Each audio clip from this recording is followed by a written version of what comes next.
창세기 11장 1절에서 4절 바벨탑을 쌓으려는 인간. 그 당시 온 세상 사람들은 같은 언어와 같은 말을 사용하고 있었다. 사람들이 동쪽에서 이동하다가 시날 땅의 평야를 발견하고 그곳에 정착했다. 그들은 서로 말하며 벽돌을 만들어 불에 단단히 굽자고 했고, 돌 대신 벽돌을, 회반죽 대신 역청을 사용했다. 그리고 말하기를, 성읍과 하늘에 닿는 탑을 쌓아 우리의 이름을 드높이고 우리가 온 땅에 흩어지지 않게 하자고 했다. 인간의 목적은 하나님의 이름이 아니라 자기 이름을 세우는 데 있었다. 5절에서 7절 하나님의 개입. 여호와께서 사람들이 세운 성읍과 탑을 보시려고 내려오셨다. 여호와께서 말씀하셨다. 보라, 이 백성은 하나이고 언어도 하나이니 이것이 그들이 시작한 일이다. 이제 그들이 하려는 일을 막을 수 없을 것이다. 그러므로 하나님은 내려가서 그들의 언어를 혼잡하게 하여 서로 알아듣지 못하게 하자고 하신다. 하나님은 인간의 기술이 아니라 교만이 무제한으로 확장되는 것을 제어하신다. 8절에서 9절 흩어짐과 바벨. 여호와께서 그들을 거기서 온 땅으로 흩으셨으므로 그들은 그 성읍 건설을 중단했다. 그래서 그곳 이름을 바벨이라 불렀는데, 이는 여호와께서 온 땅의 언어를 거기서 혼잡하게 하셨고 또 그들을 온 지면에 흩으셨기 때문이다. 인간이 흩어짐을 피하려 했지만 하나님의 뜻은 온 땅의 충만함이었다. 10절에서 26절 셈에서 아브람까지의 족보. 이후 본문은 셈의 계보를 따라 내려간다. 셈은 아르박삿을 낳고 그 후손들이 대대로 이어진다. 각 사람은 일정한 나이에 아들을 낳고 그 후에도 자녀들을 두며 살다가 죽는다. 이 족보는 단순한 명단이 아니라 하나님의 약속이 끊어지지 않고 한 사람에게로 이어지고 있음을 보여주는 기록이다. 마침내 데라가 등장하고 그의 아들 가운데 아브람이 소개된다. 27절에서 32절 데라의 가족과 미완의 여정. 데라는 아브람과 나홀과 하란을 낳았다. 하란은 롯을 낳고 그의 아버지 데라보다 먼저 죽는다. 아브람은 사레와 결혼했는데 사레는 아이를 낳지 못하는 여인이었다. 데라는 아브람과 롯, 사레를 데리고 갈대아 우르를 떠나 가나안 땅으로 가려 했지만 하란에 이르러 거기에 머물게 된다. 데라는 하란에서 죽는다. 창세기 12장 아브람의 부르심과 믿음의 첫걸음. 1절에서 3절 아브람을 부르시는 하나님. 여호와께서 아브람에게 말씀하신다.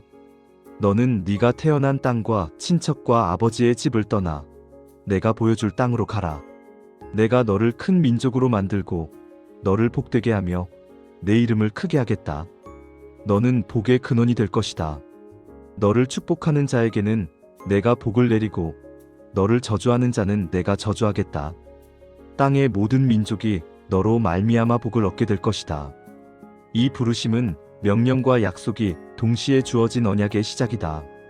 4절에서 5절 아브람의 순종. 아브람은 여호와의 말씀대로 떠난다. 그때 아브람의 나이는 75살이었다. 그는 아내 사레와 조카 롯, 그리고 모은 모든 재산과 사람들을 데리고 하란을 떠나 가나안 땅으로 향한다. 목적지를 완전히 알지 못한 상태에서의 출발. 이것이 믿음의 본질이다. 6절에서 7절 땅의 약속. 아브람은 가나안 땅을 지나 세겜, 모래 상수리 나무가 있는 곳까지 이른다. 그때 그 땅에는 이미 가나안 사람들이 살고 있었다. 여호와께서 아브람에게 나타나 말씀하신다. 이 땅을 내 자손에게 주겠다. 아브람은 그곳에서 여호와께 제단을 쌓아 예배한다. 약속은 주어졌지만 아직 성취되지 않은 상태이다. 8절에서 9절 예배하며 나아가는 삶. 아브람은 베델 동쪽 산으로 옮겨 장막을 친다. 한쪽에는 베델이, 다른 쪽에는 아이가 있었다. 그곳에서도 여호와께 제단을 쌓고 하나님의 이름을 부른다. 그 후 아브람은 남쪽 네겝 지역을 향해 계속 이동한다. 아브람의 여정에는 항상 예배가 중심에 있다. 10절에서 13절 기근과 두려움. 그 땅에 큰 기근이 들자 아브람은 먹고 살기 위해 이집트로 내려간다. 이집트에 가까이 이르렀을 때 그는 아내 사레에게 말한다. 당신은 매우 아름답다. 이집트 사람들이 당신을 보고 나를 죽이고 당신만 살려둘까 두렵다. 그러니 나의 누이라고 말해달라. 그러면 내가 살 것이다. 믿음의 사람도 위기 앞에서는 두려움에 흔들린다. 14절에서 16절 인간적인 선택의 결과. 사레의 아름다움 때문에 그녀는 바로의 궁으로 데려가진다. 아브람은 사레로 인해 많은 재물과 가축을 얻게 된다. 외형적으로는 이득처럼 보이지만 하나님의 뜻과는 어긋난 상황이다. 17절에서 19절 하나님의 개입. 그러나 여호와께서 바로와 그의 집에 큰 재앙을 내리신다. 바로는 그 이유를 알고 아브람을 불러 말한다. 왜 나에게 사실을 말하지 않았느냐? 어찌하여 내 아내를 누이라고 했느냐? 바로는 사례를 아브람에게 돌려보낸다. 하나님은 약속의 여인을 직접 보호하신다. 20절 떠나보냄. 바로는 사람들에게 명하여 아브람과 그의 아내, 모든 소유를 안전하게 보내준다. 아브람은 이집트를 떠나 다시 약속의 땅으로 돌아간다. 인간의 실수에도 불구하고 하나님의 언약은 중단되지 않는다. 창세기 13장. 아브람과 롯, 선택으로 드러난 믿음. 1절에서 4절 다시 예배의 자리로 돌아온 아브람. 아브람은 아내와 모든 소유, 그리고 롯과 함께 이집트를 떠나 네겝으로 올라온다. 그는 가축과 은과 금이 매우 많은 부유한 사람이 되었다. 아브람은 이전에 장막을 쳤던 곳 베델과 아이 사이로 다시 이동하여 처음 제단을 쌓았던 자리로 돌아간다. 그곳에서 다시 여호와의 이름을 부르며 예배한다.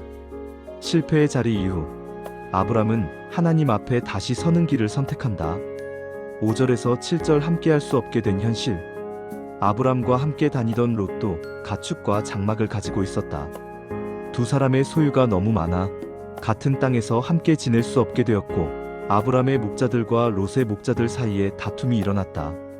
그때 그 땅에는 가나안 사람과 브리스 사람도 살고 있었다. 복이 커질수록 관계의 갈등이 시험으로 나타난다. 8절에서 9절 아브람의 양보. 아브람은 롯에게 말한다. 우리는 가까운 친족이니 우리 사이에 다툼이 있어서는 안 된다. 온 땅이 내 앞에 있지 않느냐? 네가 왼쪽을 택하면 나는 오른쪽으로 가고 네가 오른쪽을 택하면 나는 왼쪽으로 가겠다. 아브람은 권리를 주장하지 않고 평화를 선택한다. 10절에서 13절 롯의 선택. 롯은 눈을 들어 요단 지역을 바라본다. 그곳은 여호와께서 소돔과 고모라를 멸하시기 전이라. 물이 넉넉하여 마치 여호와의 동산 같고 이집트 땅처럼 비옥해 보였다. 롯은 요단온 지역을 선택해 동쪽으로 옮겨간다. 두 사람은 이렇게 서로 갈라지게 된다. 롯은 소돔 근처에 장막을 치는데 그 성읍 사람들은 여호와 앞에서 심히 악하고 큰 죄를 짓고 있었다. 롯의 선택은 눈에 보이는 유익을 기준으로 한 선택이었다. 14절에서 17절 다시 주어진 하나님의 약속. 롯이 떠난 뒤 여호와께서 아브람에게 말씀하신다. 눈을 들어 네가 서 있는 곳에서 북쪽과 남쪽, 동쪽과 서쪽을 바라보아라. 네가 보는 모든 땅을 내가 너와 내 자손에게 영원히 주겠다. 내 자손을 땅의 티끌처럼 많게 하겠다. 사람이 땅의 티끌을 셀 수 있다면 내 자손도 셀 수 있을 것이다. 하나님은 아브람에게 그 땅을 두루 다니며 살펴보라고 하신다. 양보 뒤에 더 큰 약속이 주어진다. 18절 헤브론에서의 새로운 시작. 아브람은 장막을 옮겨 헤브론에 있는 마므레 상수리 숲을 근처에 거주한다. 그곳에서 여호와께 제단을 쌓고 하나님께 예배한다. 장소는 바뀌었지만 아브람의 중심은 여전히 예배였다. 창세기 14장. 전쟁 속에서 드러난 아브람의 믿음과 정체성. 1절에서 4절 열국의 전쟁. 시날 왕 아므라벨, 엘라살 왕 아리옥, 엘람 왕 그돌라오멜, 고임 왕 디달이 연합하여 전쟁을 일으킨다. 이들은 소돔 왕 베라, 고모라 왕 비르사 등 요단 지역의 5 왕들과 맞서 싸운다. 요단 지역의 왕들은 12년 동안 엘람 왕 그돌라오멜을 섬기다가 13년째 되는 해에 반역을 일으켰다. 이 전쟁은 힘의 질서와 지배권을 둘러싼 국제 분쟁이다. 5절에서 7절 연합군의 진격. 14년째 되는 해 그돌라오멜과 연합군은 여러 지역을 공격하며 승리를 거둔다. 르바임 족속, 수스 족속, 엠 족속, 호리 족속 등이 차례로 패배한다. 그들은 광야와 가데스 근처까지 진격하며 아말렉 족속과 아모리 족속의 땅을 친다. 소돔과 고모라의 멸망은 이미 예고된 상태임을 보여준다. 8절에서 12절 소돔의 패배와 롯의 포로. 소돔과 고모라를 포함한 5왕은 시딤 골짜기에서 전투를 벌인다. 그러나 아스팔트 구덩이가 많은 그곳에서 패배하고 도망친다. 연합군은 소돔과 고모라의 모든 재물과 양식을 빼앗아가고 소돔에 거주하던 아브람의 조카 롯과 그의 재산도 함께 포로로 끌고 간다. 롯의 선택이 위험한 결과로 이어진다. 13절에서 16절 아브람의 결단과 구출. 도망친 자가 아브람에게 이 소식을 전한다. 아브람은 즉시 행동에 나선다. 그는 집에서 길러진 318명의 군사와 동맹한 아모리 사람들을 이끌고 단까지 추격한다. 밤에 기습을 감행한 아브람은 연합군을 무찌르고 호바까지 쫓아가 모든 재물과 롯 그리고 사람들을 되찾아온다. 아브람은 믿음의 사람일 뿐 아니라 책임 있는 보호자였다. 17절 승리 후의 만남. 아브람이 전쟁에서 승리하고 돌아올 때 소돔 왕은 사회 골짜기에서 그를 맞이한다. 진짜 시험은 전쟁 이후에 찾아온다. 18절에서 20절 멜기세덱의 축복.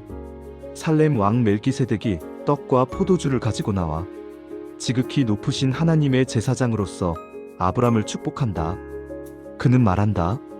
천지의 주제이신 하나님께서 아브람을 복되게 하시고 원수를 그의 손에 넘기신 하나님을 찬송하라. 아브람은 그에게 모든 것의 10분의 1을 드린다. 멜기세덱은 왕이자 제사장 그리고 하나님의 주권을 선포하는 인물이다. 21절에서 24절 전리품을 거절한 아브람. 소돔 왕은 아브람에게 말한다. 사람은 내게 돌려주고 재물은 네가 가져라. 그러나 아브람은 단호하게 거절한다. 그는 자신이 가진 것이 사람의 손이 아니라 여호와 하나님으로부터 온 것임을 분명히 한다.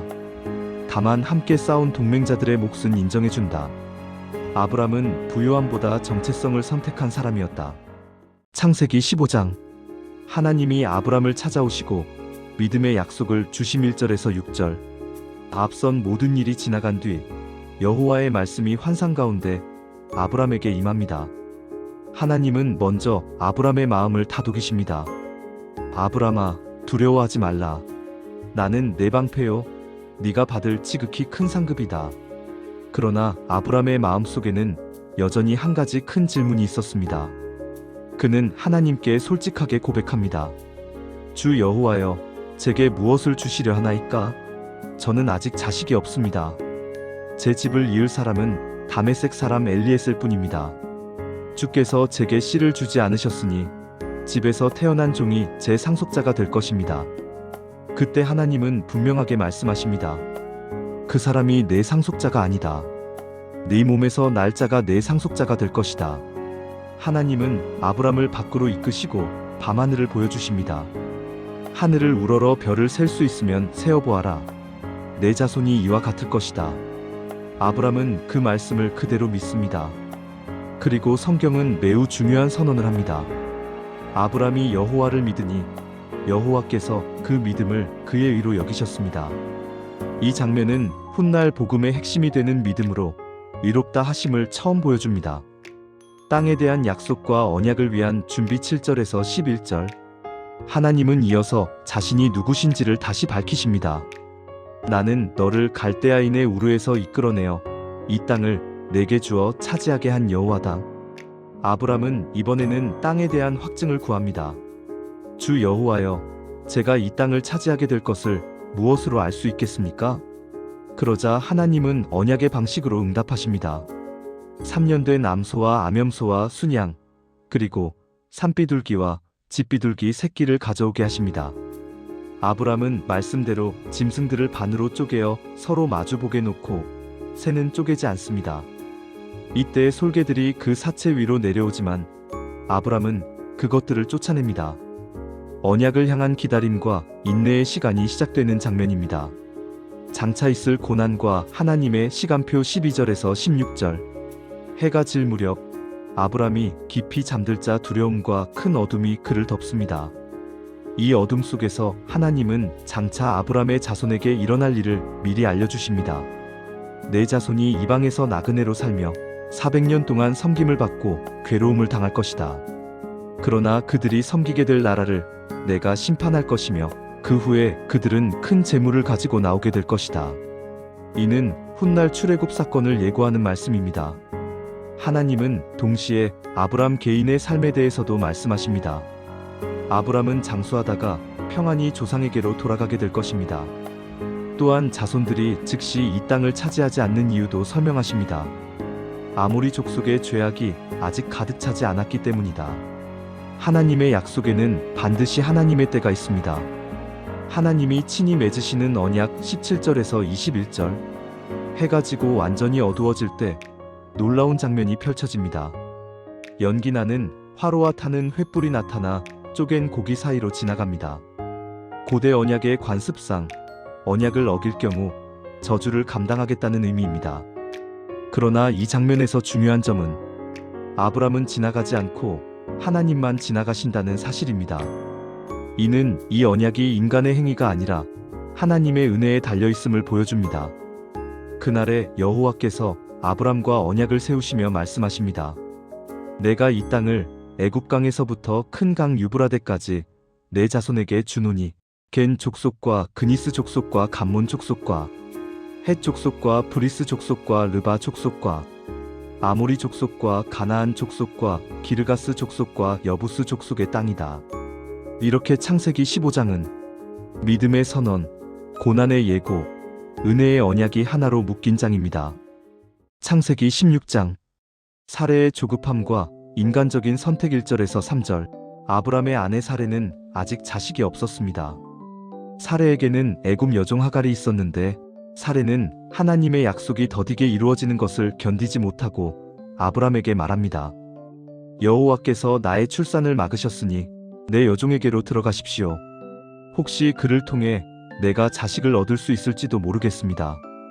아브람은 사레의 말을 따랐고 아브람이 가나안 땅에 거한 지 10년이 되었을 때 사레는 자신의 여종 애굽 사람 하갈을 아브람의 아내로 주었습니다. 갈등의 시작과 하갈의 도망 4절에서 6절. 아브람이 하갈에게로 들어갔고 하갈은 임신하게 되었습니다. 그러자 하갈은 자신이 임신한 것을 알고 사레를 멸시하기 시작합니다. 이에 사레는 아브람에게 항의합니다. 내가 받은 모욕은 당신의 책임입니다. 내가 당신의 품에 내 여종을 두었더니 그가 임신한 후 나를 업신여깁니다. 여호와께서 나와 당신 사이를 판단하실 것입니다. 아브람은 사레에게 말합니다. 당신의 여종은 당신의 손에 있으니 당신이 좋게 여기는 대로 그에게 행하십시오. 사레는 하갈을 학대하였고 결국 하갈은 그를 피해 도망하게 됩니다. 광야에서 하갈을 만나신 하나님 7절에서 12절.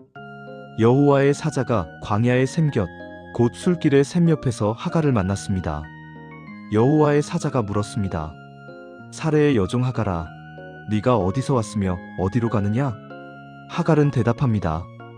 저는 제 여주인 사레를 피하여 도망하는 중입니다. 그러자 여호와의 사자가 말합니다.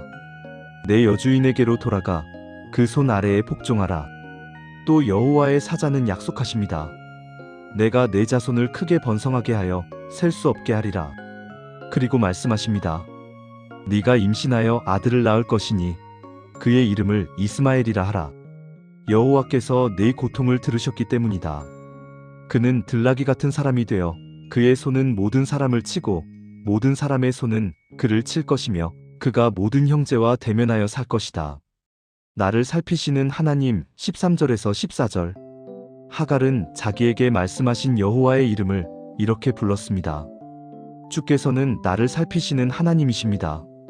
이는 그녀가 말하기를 내가 여기서 나를 살피시는 분을 배웠는가 하였기 때문입니다. 그래서 그 샘을 부엘라헤로이라 불렀으며 그 샘은 가데스와 베레 사이에 있습니다. 이스마엘의 출생 15절에서 16절.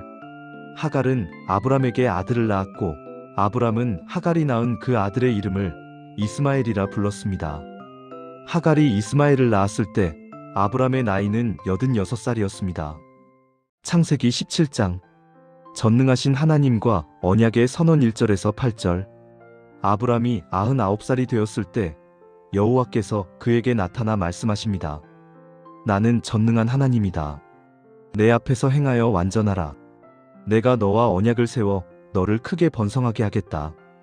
이 말씀 앞에서 아브람은 엎드렸고 하나님은 다시 언약의 내용을 분명히 하십니다. 이제부터 너는 여러 민족의 아버지가 될 것이다. 그러므로 내 이름을 아브람이라 하지 않고 아브라함이라 부르겠다. 하나님은 그의 후손이 크게 번성하여 여러 민족과 왕들이 나올 것을 약속하시며 가나안 땅을 아브라함과 그의 자손에게 영원한 기업으로 주겠다고 선언하십니다.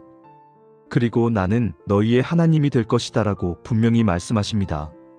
언약의 표징 할례 9절에서 14절. 하나님은 언약의 증표로 할례를 명하십니다. 아브라함과 그의 모든 남자 후손 그리고 집에서 태어나거나 돈으로 산 종까지 모두 할례를 받아야 했습니다. 이는 단순한 의식이 아니라 하나님의 언약에 속한 백성이라는 분명한 표였습니다. 이 언약을 무시하고 할례를 받지 않는 자는 백성 가운데서 끊어질 것이라고 엄중히 경고하십니다.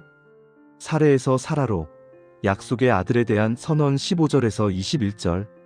하나님은 아브라함의 아내 사레의 이름도 바꾸십니다. 이제부터는 사레라 하지 말고 사라라 부르라. 내가 그에게 복을 주어 내게서 아들을 낳게 할 것이다. 이 말씀을 들은 아브라함은 속으로 웃으며 생각합니다. 100살 된 사람이 어찌 자식을 낳을 수 있으며 90살 된 사라가 어찌 출산할 수 있을까? 그래서 아브라함은 조심스럽게 말합니다. 이스마엘이나 하나님 앞에서 살기를 원합니다. 그러나 하나님은 분명히 말씀하십니다. 아니다. 사라가 내게 아들을 낳을 것이며 그의 이름을 이삭이라 하라. 내가 그와 내 언약을 세울 것이다. 이스마엘도 하나님께서 복을 주시겠지만 언약의 계보는 이삭을 통해 이어질 것임을 분명히 하십니다. 즉시 순종하는 아브라함 22절에서 27절. 하나님께서 아브라함을 떠나신 후 아브라함은 그날에 바로 하나님의 말씀에 순종합니다. 아브라함 자신과 그의 아들 이스마엘 그리고 집에 속한 모든 남자에게 할례를 행합니다. 이는 완벽한 이해가 아니라 하나님의 말씀을 신뢰하는 믿음의 순종이었습니다. 창세기 18장. 여호와께서 사람의 모습으로 아브라함을 찾아오심 1절에서 8절. 여호와께서 마므레 상수리나무 근처에서 아브라함에게 나타나셨습니다. 한낮의 더운 시간, 아브라함이 장막문에 앉아 있다가 눈을 들어보니 세 사람이 그 앞에 서 있었습니다. 아브라함은 곧바로 달려가 그들을 맞이하며 땅에 엎드려 간청합니다. 내 주여, 종을 지나치지 마시고 잠시 머무르십시오. 그는 물을 가져와 발을 씻게 하고 나무 아래서 쉬게 하며 급히 떡을 만들고 송아지를 잡아 정성껏 대접합니다. 아브라함은 서서 그들이 먹는 것을 지켜보며 섬김의 자세를 보입니다. 내년 이맘때에 사라가 아들을 낳을 것이라는 약속 9절에서 15절.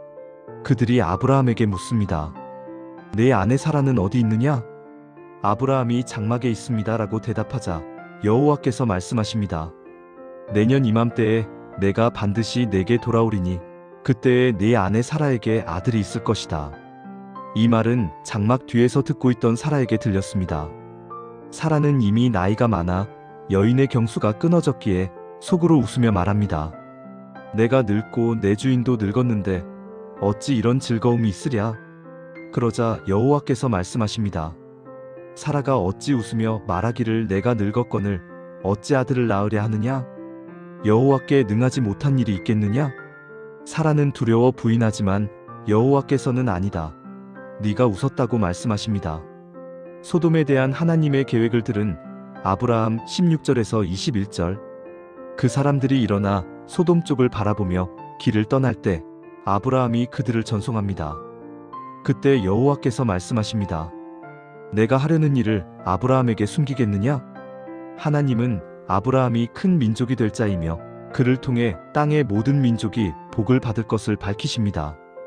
그리고 소돔과 고모라의 부르짖음이 크고 죄악이 심함을 말씀하시며 그 실상을 직접 보시기 위해 내려가신다고 하십니다. 의인을 위한 아브라함의 중보기도 22절에서 33절. 두 사람은 소돔으로 향하고 아브라함은 여호와 앞에 그대로 서 있습니다. 아브라함은 담대하게 간구합니다. 주께서 의인을 악인과 함께 멸하시겠나이까? 그 성에 의인 50명이 있다면 그들을 위해 용서하시겠나이까? 여호와께서는 50명이 있으면 멸하지 않겠다고 하십니다. 아브라함은 점점 수를 줄여가며 간구합니다. 45, 40, 30, 20 마침내 10명까지.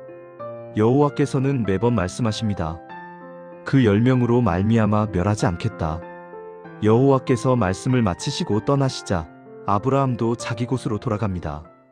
창세기 19장. 소돔에 들어간 두 천사와 롯의 환대 1절에서 3절. 저녁 무렵 두 천사가 소돔에 이르렀고 롯은 성문에 앉아 있다가 그들을 보았습니다. 롯은 그들이 하나님의 사자임을 직감하고 급히 일어나 절하며 말했습니다. 내 주여, 종의 집으로 들어와 발을 씻고 주무셨다가 아침에 길을 가십시오.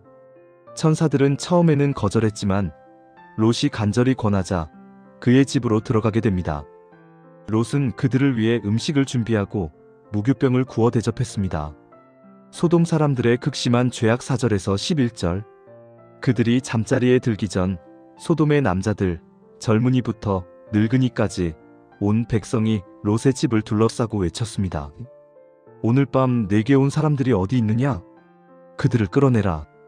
우리가 상관하겠다. 롯은 밖으로 나가 문을 닫고 그들에게 간청했습니다. 형제들이여, 이런 악한 일을 하지 마십시오. 그러나 사람들은 롯의 말을 듣지 않고 더욱 거칠게 굴며 문을 부수려 했습니다. 그 순간 천사들이 롯을 집 안으로 끌어들이고 문 앞에 있던 사람들의 눈을 멀게 하여 그들이 문을 찾지 못하게 하였습니다. 소돔의 멸망을 경고받는 롯 12절에서 14절.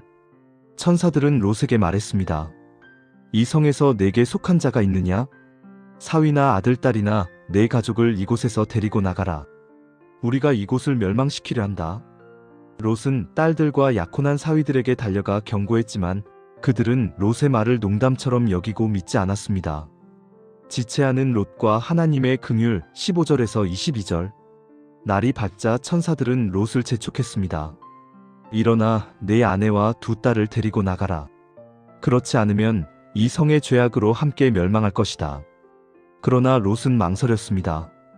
그때 천사들이 롯과 그의 아내, 두 딸의 손을 붙잡아 성 밖으로 이끌어냈습니다. 이는 여호와께서 롯을 긍휼히 여기셨기 때문이었습니다. 천사들은 말했습니다. 뒤를 돌아보지 말고 들에 머물지 말고 산으로 도망하라. 롯은 자신이 산까지 가기에는 힘들다며 가까운 작은 성읍으로 피하게 해달라고 간청했고 하나님은 그의 요청을 들어주시며 그 성읍을 소알이라 부르게 하셨습니다. 소돔과 고모라의 멸망 23절에서 29절. 롯이 소알에 들어갈 때 여호와께서 하늘에서 유황과 불을 소돔과 고모라의 비처럼 내리셨습니다. 그 성들과 온들, 그 안에 살던 사람들과 땅에 난 것까지 모두 멸망하였습니다. 그러나 롯의 아내는 뒤를 돌아보았고 그 자리에서 소금 기둥이 되었습니다. 아브라함은 이른 아침 전에 여호와 앞에 섰던 곳에서 내려다보며 연기나는 그 땅을 보았습니다. 하나님은 아브라함을 기억하시고 롯을 그 멸망 중에서 건져내셨습니다. 롯과 두 딸의 비극적인 선택 30절에서 38절. 롯은 소알에 머무르기를 두려워하여 두 딸과 함께 산으로 올라가 굴에 거했습니다. 그곳에서 두 딸은 후손이 끊길 것을 염려하며 잘못된 계획을 세웁니다. 그들은 아버지에게 술을 마시게 하고 차례로 동침하여 임신하게 됩니다. 큰 딸은 모압을 낳았고 그는 모압 족속의 조상이 되었습니다. 작은 딸은 베남미를 낳았고 그는 암몬 족속의 조상이 되었습니다. 창세기 20장. 아브라함이 그랄로 옮기고 사라를 누이라 말함 1절에서 2절. 아브라함은 네겝 땅을 떠나 가데스와 술 사이에 있는 그랄로 옮겨 거했습니다. 그곳에서 그는 다시 아내 사라를 두고 그는 내 누이입니다 라고 말했습니다. 그랄 왕 아비멜렉은 사라를 데려오게 했습니다.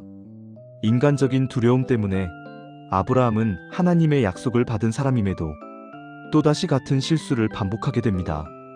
하나님이 꿈에 나타나 아비멜렉을 경고하심 3절에서 7절. 밤에 하나님께서 아비멜렉에게 꿈에 나타나 말씀하셨습니다. 네가 데려온 여인은 남편이 있는 여인이다. 너는 그로 말미암아 죽을 것이다. 아비멜렉은 아직 사라에게 가까이 하지 않았기에 하나님께 아뢰었습니다. 주여, 주께서 의로운 백성도 멸하시겠습니까? 그가 스스로 누이라 하지 않았습니까? 하나님은 아비멜렉이 정직한 마음으로 행한 것을 아시고 그를 죄에 빠지지 않도록 막으셨다고 말씀하셨습니다. 그리고 명령하셨습니다. 그 여인을 그 남편에게 돌려보내라. 그는 선지자이니 너를 위하여 기도할 것이며 네가 살 것이다. 아비멜렉의 책망과 아브라함의 해명 8절에서 13절.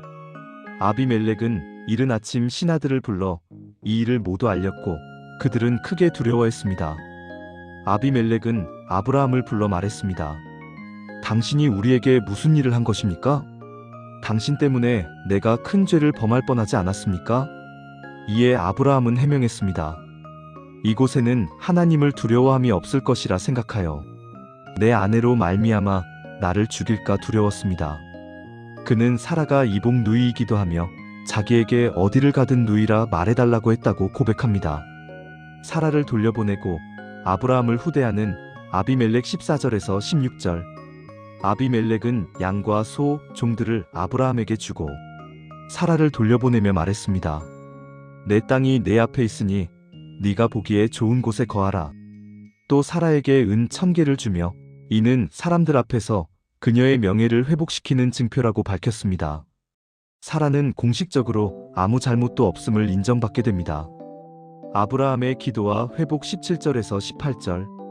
아브라함이 하나님께 기도하자 하나님은 아비멜렉과 그의 아내와 여종들을 고쳐주셨고 그들이 다시 출산할 수 있게 되었습니다. 이는 사라의 일로 인해 여호와께서 아비멜렉 집안의 태를 모두 닫으셨기 때문이었습니다. 하나님의 약속은 인간의 연약함에도 불구하고 끝내 보호되고 성취되어 가고 있었습니다.